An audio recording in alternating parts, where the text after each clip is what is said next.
Good evening, everyone. Welcome to Stamp It Up with Jaimie. If you're catching this on YouTube, thanks for watching. This is my Wednesday night Facebook Live tutorial that I do every week. And feel free to look around on my different videos. If you have any questions, let me know. Hi, Mom or Dad. I never know which one's on. Hello. I'm just trying to bring this up on my computer so I can follow along with comments here. Is everyone having a good night so far? Oh, it's Mom. Hi, Mom. Hi, Karen. I see you're on. Hi. How's everyone tonight? Dude, my computer's slow as anything, and it's just easier for me to see it on my computer, so I'm just trying to bring it up. I was in the middle of a class I was taking. It was so exciting, by Patty Bennett. I don't know if you're familiar with her. She's a huge Stampin' Up demonstrator in the Stampin' Up world, and she was doing a little talk. I'm actually part of Make It to Maui group that Kylie Bertucci from Australia puts on. I don't know if you know this, but every year as demonstrators we have the opportunity to earn the incentive trip, and this year we're actually trying to win the Maui trip, and I have it on my list of goals to earn the trip. And see, I said it, so now it's real. I told you all, so now it's real. There's no hiding it. I want to make it to Maui. So anyways, if I'm a few minutes late, that's why I was watching her talk that she was doing for us. I'm really excited to show you tonight's card. Here it is. So pretty. I don't usually do a watercolor wash. There are some demonstrators that's all they do, or the majority of their cards use a watercolor wash. It's not necessarily like my go-to technique, so to speak, but I really like it with snowflakes. Oh, you are so sweet, Amy. You're my biggest cheerleader. Hi, Lisa. Good evening. Hope you're well. Okay, so let's just dive in. I don't want to take too much of your time. If you have any questions or comments or whatever, just let me know along the way. This bundle here, oh, you know what? I put the framelits away. There we go. This is the bundle that I'm using tonight. It's the Beautiful Blizzard. It's from the 2018 Holiday Stampin' Up catalog. And it's got this kind of background stamp, which I didn't use tonight, but it is kind of fun. And here's like a little bit more of it. And let's see, it says, if a hug were a snowflake, I'd send you a blizzard. How cute is that? It's got some snowflakes down here, kind of like a whoosh, and then some other kind of background stamps here, which are really neat. I thought this stamp, well, I got it because I thought it would make great cards, honestly, but I really got it, my true reason behind it was I scrapbook. And, in the Northeast here, I have tons of pictures of my kids sledding or playing in the snow, building snowmen, or whatever the case may be. So I thought this would be really fun to use in a scrapbook layout. These are the stamps. It is a clear mount or a wood mount. I'm using the clear mount tonight. And the matching thinlits are called the Blizzard Thinlits dies. And let me just show you those quickly. It's actually just one big gigantic thinlit. There we go. But look at all those snowflakes. Beautiful. Now, I would recommend, if you're going to use this, to use the precision plate, just because it is a little hard to get in these more intricate parts of these snowflakes, and there's quite a few of them. So if you have the precision plate, you're definitely going to want to use it with these thinlits. Get in there. So let's just dive in. Oh, the other thing is my card that I have as an example here, you probably can't tell, but it's the Shimmer Shimmer White or Shimmer Whisper White, one of them, card stock that Stampin' Up sells. It's got kind of like this sparkly to it. It's really kind of fun, and I think it's perfect for a card that has snow in it and whatnot. And you can also watercolor on it, so as I did tonight. Now, I used the very last bit of shimmer cardstock that I have. So the card that I'm going to make for you tonight, unfortunately, I didn't have it to be able to use it, so I'm just going to use regular watercolor paper. Hi, Kim. Good evening. Shimmery white. There you go. Shimmery white, shimmery whisperite. It's all the same. Let's just dive in here and we'll get going. So, come. Here we go. Okay. My card starts off with Night of Navy. It's a nice, it's just a nice blue, nice dark, deep blue. Gotta love you some Night of Navy. This is our standard 4 1/4 by 11. What's that called? Scored. Scored at 5 1/2. And then the other blue that I'm using is one of the new colors that was introduced in the new 2018-2019 annual catalog. It's Balmy Blue, which is kind of a tongue twister. It's definitely more of a pastel. Well, yeah, it's definitely more of a pastel blue. Pool Party, I feel like almost has a hint of green in it sometimes when you use it, and I think Balmy Blue is just a little brighter and more of a true pastel blue. So Night of Navy and Balmy Blue are the two colors that we're using. This watercolor paper is, oh boy, 3 5/8 by 4 7/8. Now you're gonna need an Aqua Painter for this. I'm using the thinner of the two. The ones that Stampin' Up sells come 2 in a pack, and one has more of a fine tip and one has more of a brush tip. Although I'm gonna be perfectly honest with you, when I first bought my Aqua Painters, like, I don't know, 2 years ago, I had no clue about that. I thought they were exactly the same. It literally wasn't until probably about a year ago that a friend told me, oh no, they're different. I was like, I had no idea. Really, honestly, I had no clue. Now, if you're not familiar with our Aqua Painters, well, mine's full of water, so I can't, here, I'll get my other one. My other one's dry. Oh no, it's got a little bit of water in it too.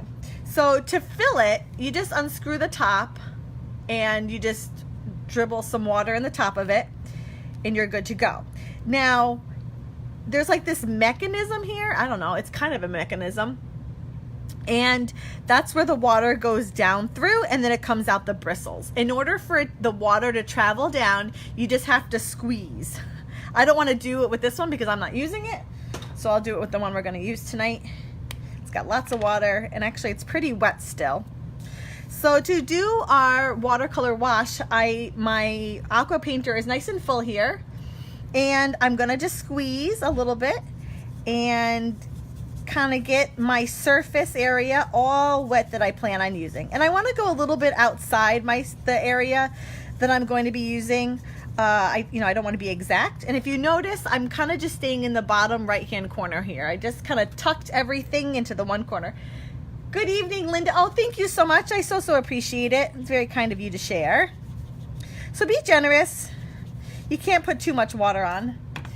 And you could use one of our re-inkers and just pick up ink that way. Oh, that's okay. No worries, Linda. I'm just kind of getting going. This is the card we're making tonight. I'm doing a watercolor wash down here. But I don't have the re-inker yet for Balmy Blue. So in order to pick up color, what you're going to do is just kind of compress the top and the bottom together a couple of times. And it actually will put ink on the lid of your ink pad. And that's what I'm going to pick it up with. So again, I really want to make sure this is really wet. If you wanted a more controlled watercoloring, you just don't wet your surface as much. Oh, thank you. So I'm just picking up some of the color here. Again, Balmy Blue.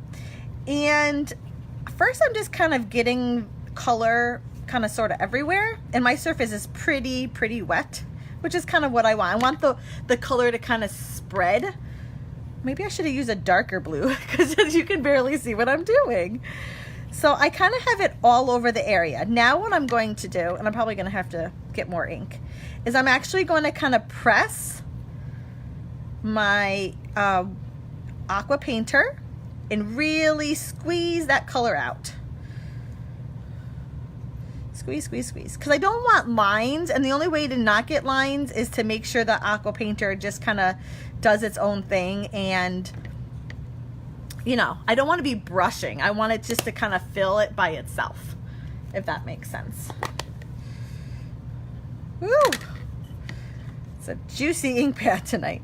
Again, I just want it a little darker, so I'm going to pick up more color. And because of the water, it's naturally going to shift it around and kind of get the look I want. Now, if I wanted it darker, or if I wanted to build on the color, I would dry this. And actually, I'm going to do it because I'm not sure this is as dark as I want it to go.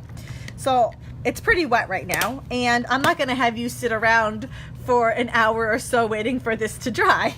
So what I'm going to do is take my heat tool, which is stuck on my Big Shot, and I'm just gonna force it to dry, basically like heat dry it. Oh, thanks, Sharon, I appreciate it. Thank you. Ah, come here. And even as I heat it, you'll see, well, maybe you can't see, but sort of like where the water has cooled actually kind of travels and moves. And as long as I get this dry, I can work with it again and whatnot. Doesn't take too long. Now, it's still pretty light. I could keep building color. Should I? What do you think? You guys are having such a hard time seeing that. There is color there. It's pretty light. I think I'm gonna just build a little bit more color on it.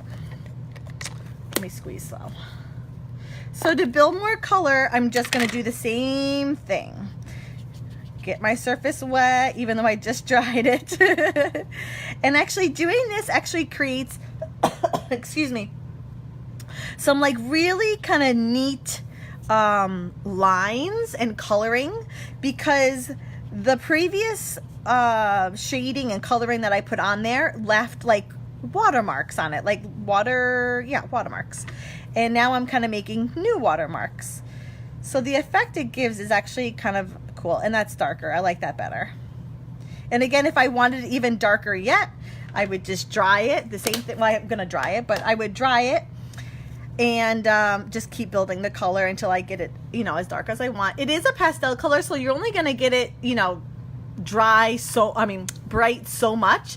Obviously, if you want a darker look, you're gonna have to go with the darker color. Now with our Aqua Painters, all you do is on a scrap piece of paper or on your grid paper, just kind of brush it on the grid paper, and when it starts to come out clear, it's clean. You don't have to do any fancy cleaning to it or anything. It's really kind of low maintenance. Hi Karen, good evening. This is still pretty wet, so I'm just gonna take my heat tool again and just dry it a bit more. I really wanna make sure it's dry, because if it's not, things aren't gonna stick well to it. It's just gonna be a little fussier. And I think we're good. Let's see here. Can you see that a little better? It's there.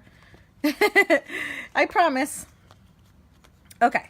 So I'm going to first adhere this down to the balmy blue. Now, anytime you watercolor or even use the heat tool, if you're like embossing in a big space, but most, you know, definitely when you're watercoloring, even with the blender pens, sometimes it'll actually warp your paper.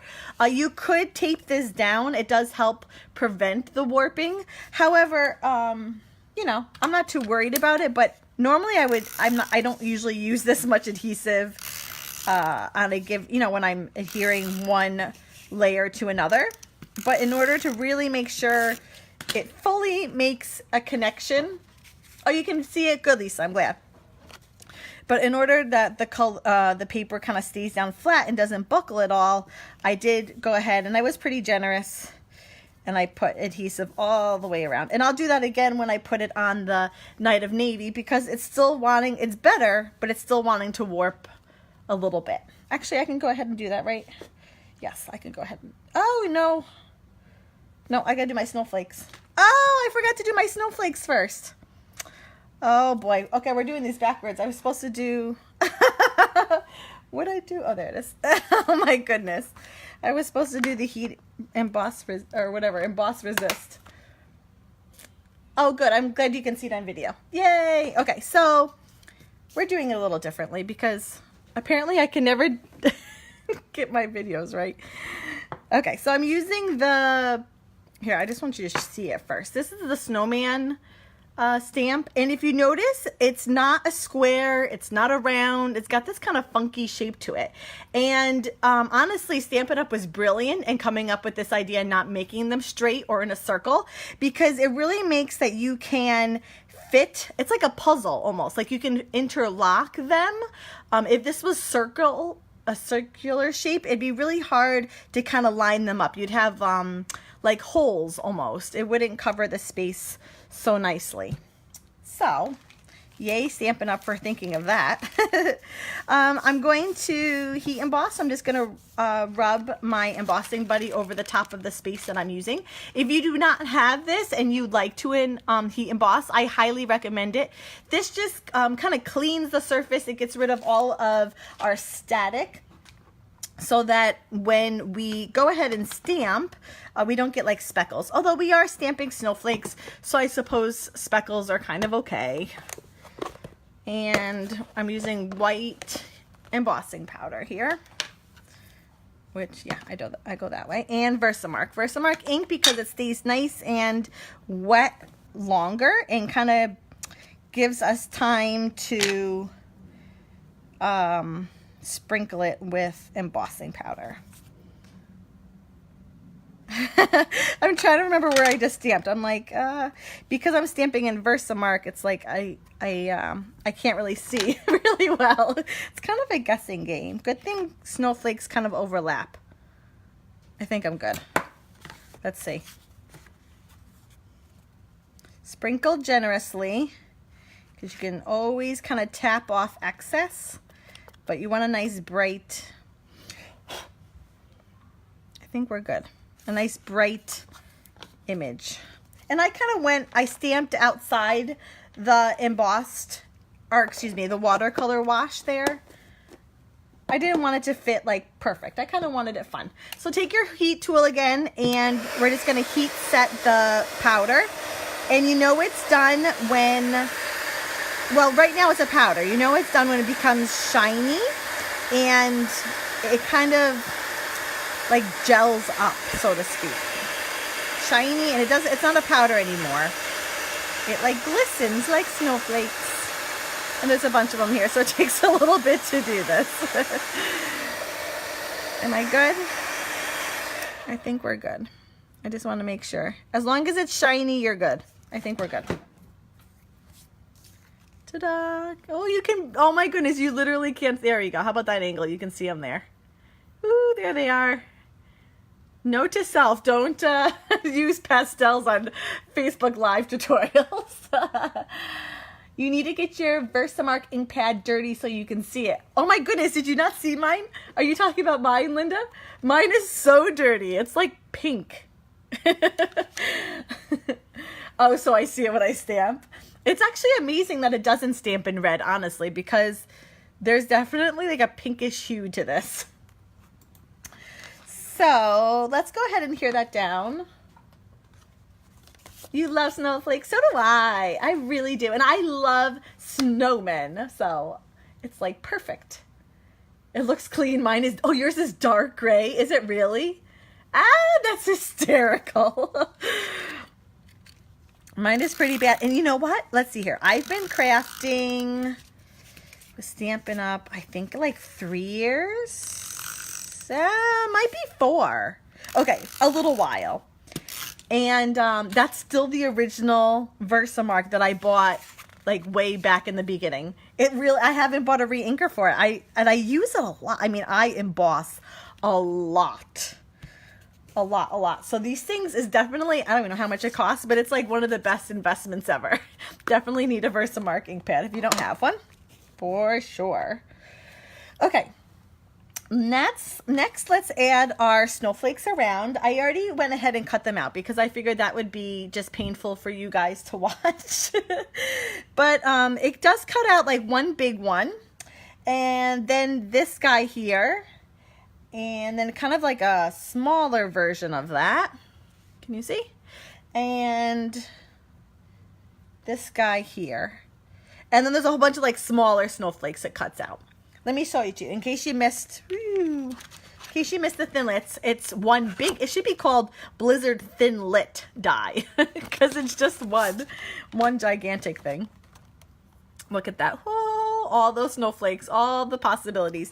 These big guys are the same ones, and then like these are the same. These are the same. That's different, and then you have a couple little ones. So lots of options for sure.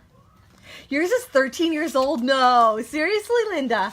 Holy cow. And you've never re-inked it? No, you've had to have re-inked it. That's why yours is dark gray. That's funny. Oh, that's awesome. Oh, I didn't get my glue out. Hold on. I put it away. Okay, so, and I need my, sorry, I didn't take any of this out. My mini dimensionals. So, I don't know. There's no rhyme or reason to where I adhered these. I was just like, that'll look good. I wonder if I should do the sentiment first. Actually, I'll glue these down and then we'll do the sentiment.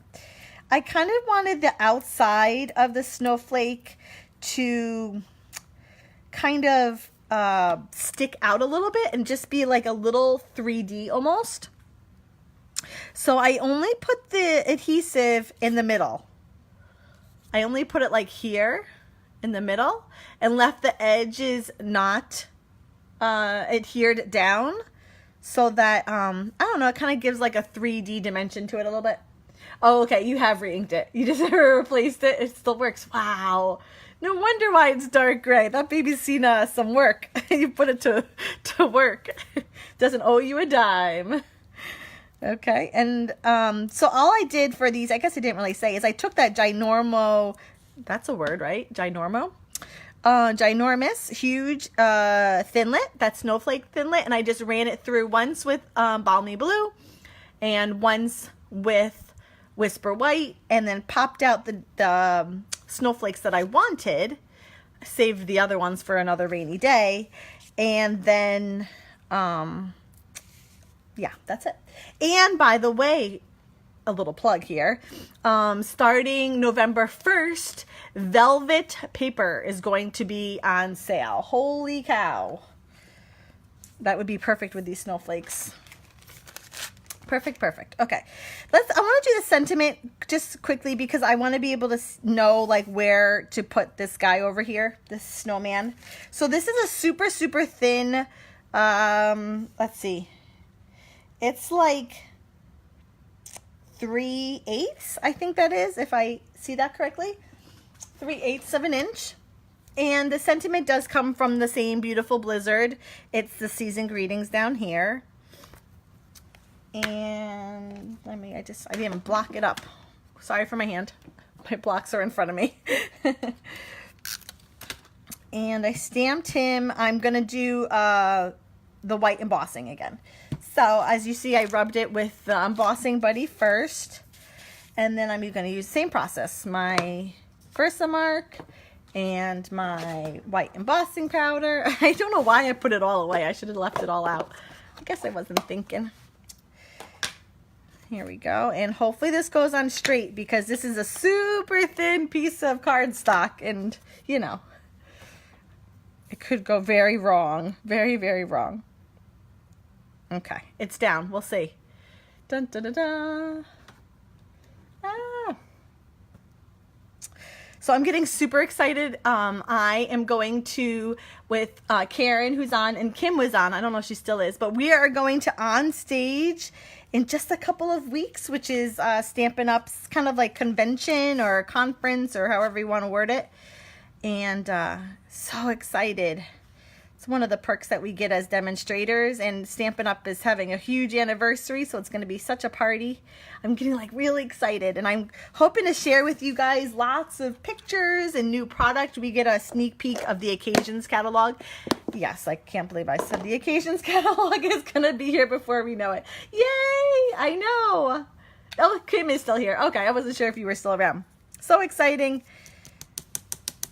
Okay, here we go. Heat this guy up. Don't burn your fingers, though. It really does get super hot. And here's the other thing. This is like a safety plug. With your heat tool, make sure you unplug it when you're done. Because I have, one time one of my cats like went running through the house and turned it on by accident. Which is very scary because that thing, I think, could easily cause a fire. It just gets so, so hot. So when you're done with your heat tool, make sure you unplug it. Okay, that's done. I'm going to go ahead and adhere this guy down just because I want to make sure my other snowflakes are placed exactly where I want them. Look at this. Have you ever come to, oh, you can't really see it, come to the end of a dimensional pack? You're like, oh, we're almost at the end. You've been so good to me. Like, I feel like we need to like have a going away party. I love my dimensionals.